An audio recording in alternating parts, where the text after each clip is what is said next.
अगर मैं आपसे पूछूं कि हैरी पॉटर यूनिवर्स के सबसे स्ट्रॉन्गेस्ट विजर्ड्स कौन है, तो सिर्फ ये 3 विजर्ड्स ही होंगे जिनका नाम आपके दिमाग में आएगा। आप में से कुछ लोग डंबलडोर को वोट करोगे, कुछ लोग वोल्डेमॉर्ट को वोट करोगे और कुछ लोग ग्रिंडेलवाल्ड का साइड लोगे। इन तीनों का पावर लेवल तो मैं ऑलरेडी कंपेयर कर चुका हूं और उसमें विनर डंबलडोर ही निकले थे। पर इस वीडियो में हम बात करने वाले हैरी पॉटर यूनिवर्स के लोर की, from ancient Greek time to Hogwarts foundation to 1600s का टाइम टू गॉब्लिन रिबेलियंस का टाइम टू डंबलडोर के एरा या हैरी पॉटर का एरा। क्योंकि इस पूरी लोर के अंदर कुछ ऐसे विजर्ड्स हैं, कुछ ऐसे नोटेबल विजर्ड्स जिनके नाम हिस्ट्री में जरूर ऊपर आते हैं। कुछ लोग अपनी डार्क आर्ट्स के लिए फेमस है, कुछ लोग अपनी हम्बलनेस के लिए फेमस है और कुछ लोगों के ऊपर तो सीधा अवार्ड्स ही हैं। पर उससे पहले हम कुछ ऐसे विजर्ड्स का नाम ले लेते हैं जो आपको शायद लग रहा हो कि इस लिस्ट के अंदर आएंगे, जिनको हम पहले ही निकाल देते हैं इस लिस्ट से। People like McGonagall, Severus Snape, Flitwick, Hermione, Harry, Ron Kingsley, Rufus Scrimgeour, Alastor Moody, Bellatrix, Antonin Dolohov, ये सब लोग अपने आप में एक पावरफुल विजर्ड्स हैं। पर जिन लोगों के बारे में अभी हम बात करने वाले हैं, ये लोग उनके रनर अप के साथ भी नहीं टिक सकते। Now we are going to talk about the pinnacles of the magical community, the people who stand at the top of the whole Harry Potter universe power food chain. So this video is all about the top 5 most powerful beings. Top 5 पे आने से पहले, जैसे मैंने बोला था कि हम ऑनरेबल मेंशंस के बारे में बात कर ले, तो सबसे पहले उनके बारे में अगर मैं बताऊं तो उनमें से सबसे पहला होगा एक्रिकदिस।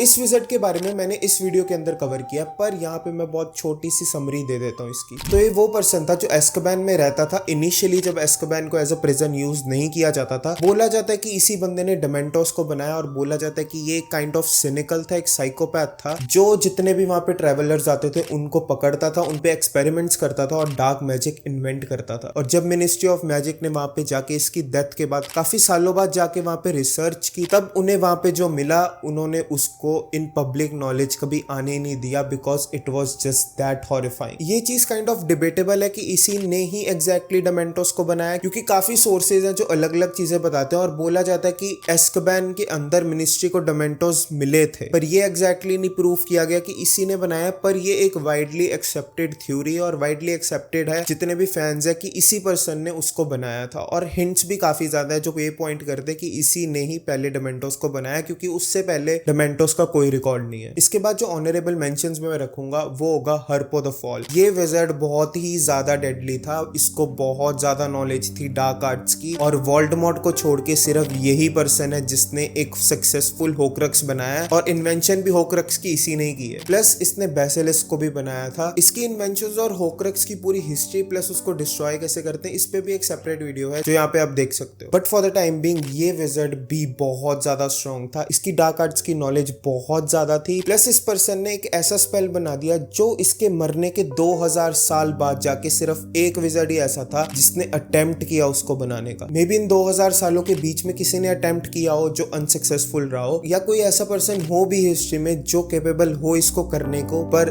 दे were all scared because apart from Voldemort there is no other evidence for any other wizard. इसके बाद भी कुछ ऐसे विज़ार्ड्स हैं जो हॉगवर्ट्स लेगेसी के अंदर गेम के अंदर मेंशन हुए थे, पर उसके बारे में हम इधर बात नहीं करेंगे क्योंकि ये ज्यादा लंबी हो जाएगी वीडियो। अब आते हैं हम अपने टॉप 5 मोस्ट पावरफुल विज़ार्ड्स पे। सो एट नंबर 5 ये टाई रहेगा between Salazar Slytherin and Godric Gryffindor. Slytherin के बारे में हमें काफी कुछ पता है। इस बंदे ने चेंबर ऑफ सीक्रेट्स बनाया था, इसको डार्क आर्ट्स की बहुत नॉलेज थी, वन ऑफ द 4 फाउंडर्स था हॉगवर्ट्स का, और ये उस टाइम पे एग्जिस्ट करता था जब वो 3 अनफॉरगिवेबल कर्सेस अनफॉरगिवेबल नहीं थे। मतलब ये वो टाइम था जब आप अवेदा कैडावरा, इंपीरियो और क्रूसियो फ्रीली यूज कर सकते हो किसी पे भी, और इस पर्सन ने किए भी हैं और ये बहुत बढ़िया था उन सब में। प्लस इसको वॉन्ड मेकिंग की भी बहुत ज्यादा नॉलेज थी, और इसकी जो वॉन्ड थी वो इसने खुद ने ही बनाई थी, और इसने अपनी वॉन्ड को इस तरह से इंचांट किया हुआ था जिससे ये जब उसको कमांड देता था इसकी वॉन्ड स्लीप पे चले जाती थी। हर्पो द फॉल ने जिस बेसिलिस्क की क्रिएशन की थी, इसने उसकी क्रिएशन को ही थोड़ा बेहतर कर दिया। इसने एक अपना बेसिलिस्क हैच किया और इसने उसकी लाइफ को काफी ज्यादा सालों तक बढ़ा दिया, और यही रीजन था कि चेंबर ऑफ सीक्रेट्स में वो बेसिलिस्क इतने सालों तक जिंदा था। So again this wizard is on a class of its own, और इसको राइवल करता था उस टाइम पे सिर्फ एक विज़ार्ड, और ये सोल रीजन है इसको यहाँ पे रखने का,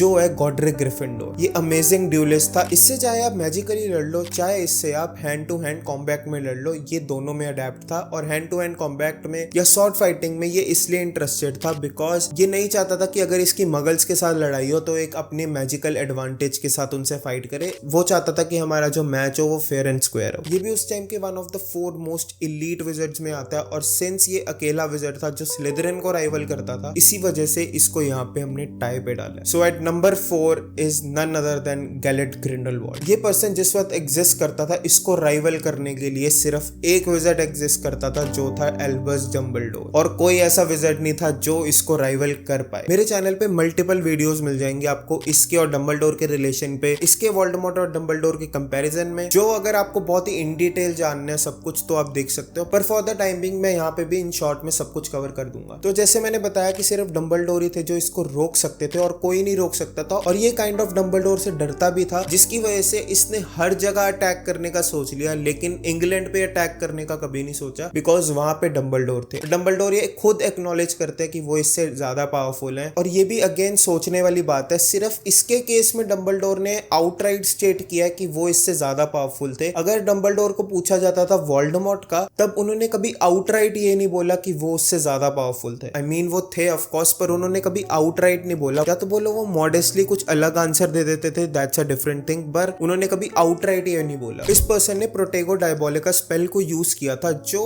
काफी स्ट्रॉन्ग स्पेल है, पर जिस स्केल पे इसने उसको यूज किया था वो उसको और ज्यादा स्ट्रॉन्ग बना देता है, जिसकी वजह से इतने ज्यादा ऑर्डर्स लगे थे उसको रोकने के लिए। ग्रिंडलवाल्ड को ऑलमोस्ट हर एक चीज में मास्टरी थी। लेजिलेमेंसी होगी, ऑक्लूमेंसी होगी, डार्क आर्ट्स होगी, ड्यूलिंग होगी, ह्यूमन मैनिपुलेशन होगा, ये हर एक चीज कर सकता था, जिसकी वजह से ये अगेन 4th प्लेस डिजर्व करता है। There is no magic I do not command. और फिर at number 3 is none other than Lord Voldemort. ये अकेला पर्सन था जिसने 7 होक्रक्स बना के अपनी सोल को 8 पीसेस में स्प्लिट कर दिया था, जो नियर टू इम्पॉसिबल फीट है। इवन डंबलडोर के अकॉर्डिंग वोल्डेमॉर्ट की मैजिकल नॉलेज बाय फार किसी भी विजर्ड से ज्यादा है। और डंबलडोर भी एक्नॉलेज करते हैं कि उनके भी मोस्ट पावरफुल स्पेल अगर वो यूज भी करते हैरी को प्रोटेक्ट करने के लिए, वोल्डेमॉर्ट एट द एंड कोई ना कोई वर्क अराउंड निकाल लेता है। वोल्डेमॉर्ट के फीट इतने ज्यादा तगड़े हैं, ये बहुत ही ज्यादा डेडली विजर्ड था, और ये पर्सन ने इतना ज्यादा फियर डाल दिया था मैजिकल कम्युनिटी में कि इसके जाने के भी 10-11 सालों बाद लोग इसके नाम लेने पे काम जाते थे। उस टाइम के most powerful wizards like McGonagall, Bellatrix, Snape, ये सब उसका नाम लेने पे काम जाते थे। और वोल्डेमॉर्ट के टाइम पे ये ऑर्डर ऑफ द फीनिक्स को 20/1 की रेशो में मार रहा था, प्लस ये अनस्टॉपेबल था। इवन डंबलडोर को भी मुश्किल आ रही थी इसको कंटेन करने के लिए। वोल्डेमॉर्ट शैडो से ऑपरेट करना बहुत बढ़िया तरीके से जानता था। ये नंबर 2 स्पॉट डिजर्व करता था, पर अगेन यहाँ पे थोड़ा सा फ्लॉ आ जाता है वोल्डेमॉर्ट में, जो है इसकी नेग्लिजेंस। 3 ऐसे नोन इवेंट्स है जहाँ पे इसने अपनी एरोगेंस दिखा के डीपर मैजिकल नॉलेज को निग्लेक्ट किया। फर्स्ट तब था जब लिली हैरी के सामने आ जाती है और अपने आप को सेक्रीफाइस कर देती है और लव चार्म को एक्टिवेट कर देती है। उसके बाद भी वोल्डेमॉर्ट के पास कितने चांसेस थे उसको अंडरस्टैंड करने के, पर ये नहीं कर पाया। वोल्डेमॉर्ट को वॉन्ड्स के बारे में नॉलेज थी, पर ये हमेशा ये कंसिडर करके चलता था कि जो इसकी पावर है वो हमेशा ज्यादा ही रहेगी बाकी हर एक मैजिक से, जिसकी वजह से अगेन इसकी नेग्लिजेंस की वजह से इसने हैरी की वॉन्ड की मैजिकल एबिलिटीज को कभी सेंस ही नहीं किया। और थर्ड अगेंस्ट इसके एरोगेंस को ही दिखाता है, जब इसने ये भी कभी कंसिडर नहीं किया कि क्रीचर इसकी केव से जहां पे इसने होक्रक्स छुपाया था वहां से बच के भाग जाएगा। इस पूरी कहानी के ऊपर वीडियो जरूर आएगी और जल्दी आएगी। तो जो नंबर 2 पे विजर्ड है, इस विजर्ड का नाम आपको काफी ज्यादा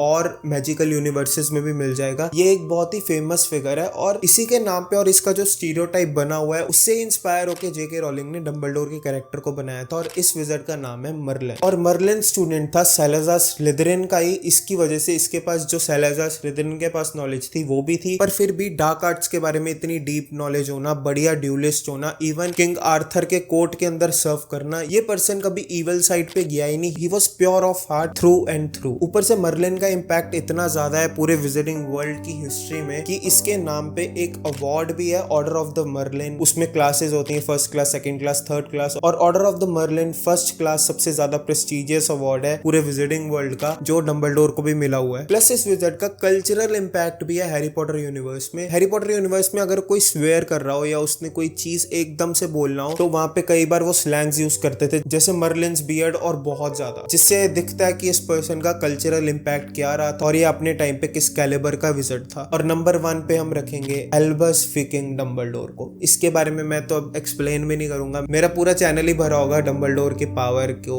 एक्सप्लेन करते हुए, why he is the greatest, why he is the strongest. अगर फिर भी आपको डाउट है कि डंबलडोर ये पोजीशन पे क्यों है, तो ये वीडियो आप देख सकते हो, पर डाउट क्यों है भाई पहले तुमको। So this was it for the video. More than often, we don't take advantage of the beauty.